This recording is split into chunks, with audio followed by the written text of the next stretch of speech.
আপনারা তো জানেনই আমি হচ্ছে লেট ফর কুদ্দুস বয়াতি। কিছুদিন আগে চট্টগ্রাম থেকে আমার এক ভাগ্নি এসেছিল।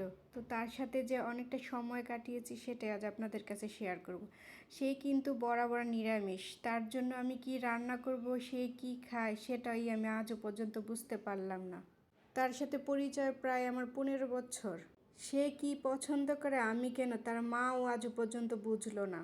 আমার দেখা একটা মানুষ যে কিনা তার জীবনে কখনোই কোনো রকম মাংস খায়নি, আর এরকম একটা মেহমান 10 বছর থাকলেও কোনো সমস্যা নেই।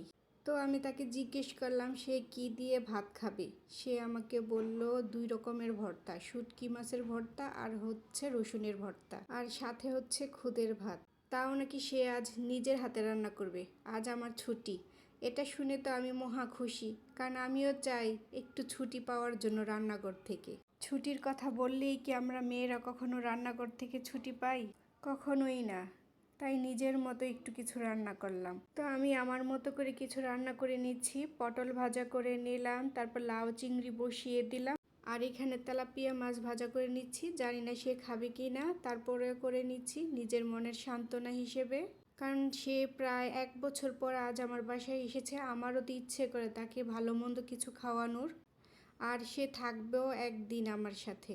কত করে বললাম আর কয়েকদিন থেকে যেতে, কিন্তু না, তার সময়ই হয় না আমার জন্য যে কিছুদিন আমার সাথে থেকে যাবে। আমার লাউ চিংড়ি তরকারিটা অনেকটা হয়ে এলো, আর এদিক দিয়ে মাছ ভাজাটাও হয়ে যাচ্ছে। তারপর আমি বলছি তুমি তোমার মতো করে রান্না করে নাও, কি দিয়ে খাবে। তারপরে আমি ওর সব কিছু রেডি করে দিচ্ছি, কারণ সে শুটকি মাছের ভর্তা বানাবে, রসুনের ভর্তা বানাবে, আলুর ভর্তা বানাবে, খুদের ভাত করবে। আমার মাছ ভাজা শেষ। তমা এখন তার মতো শুটকি মাছ আর রসুন ভেজে নেবে ভর্তা বানানোর জন্য। তার হাতের ভর্তা আমি আগেও খেয়েছি, কারণ সে খুব সুন্দরভাবে মজা করে ভর্তা বানায় পাটায় বেটে।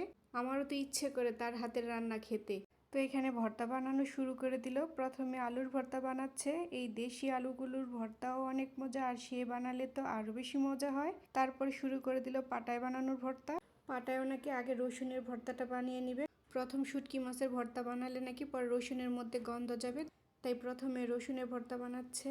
তো দেখুন, ও যখন মরিচ বাটার পর রসুন বাটা শুরু করেছে, কি যে একটা ঘ্রাণ বের হয়েছে, মনে হচ্ছে এখনই খাওয়া শুরু করে দেই। তারপর কষ্ট করে নিজেকে সামলে নিলাম। তারপর বাটা শুরু করলো শুটকি মাছের ভর্তা। তমা শুটকি মাছের ভর্তাতেও কিছুটা রসুনের কোয়া দিয়েছে, কারণ ওর কাছে নাকি রসুনের কোয়া দিয়ে ভর্তা বানাতে অনেক ভালো লাগে।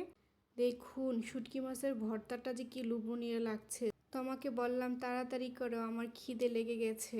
তোমার শুটকি মাছ বাটা শেষ করে এখন পেঁয়াজ দিয়েছে। পেঁয়াজটা দেওয়ার পর কি যে একটা ঘ্রাণ, পুরা ঘর আমার মোমো করছে।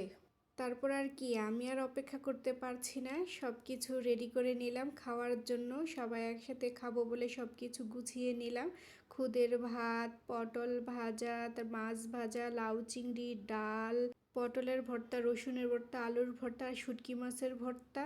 এমন মজাদার ভর্তা দেখে মুখে পানি চলে আসলে আমি দেই না। আজ এই পর্যন্তই। আল্লাহ হাফেজ।